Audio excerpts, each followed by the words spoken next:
دا ښځینه حیوان کله چې په شوق کې نه او خاوند یې ورته نږدې شي نو خپل خاوند روغ خوري او په عین حالت کې ځینې شیان خولې کې پټوي او ځینې خلک ورباندې وهي او دا دقیقا ماته د انسانانو ښځې را یادوي ځکه ښځه چې کله په غوسه وي خاوند یې تېورز نه لري او اشپزخانه کې کاسې د ځمکې ولي.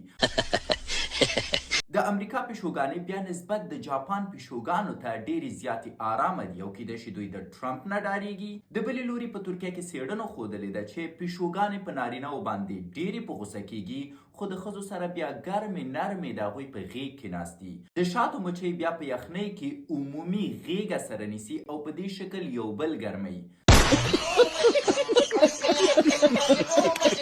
او د بلې لوري نه اسب 8 ډوله د وینې ګروپ لري او مرغاوۍ چې کله ویده کېږي 50% یې خپله یوه سترګه خلاصه ساتي د خوب په وخت کې. ستاسو یې په اړه نظر څه دی او آیا په دې خبرو پوهېدئ او که نه حتما یې راته ووایاست.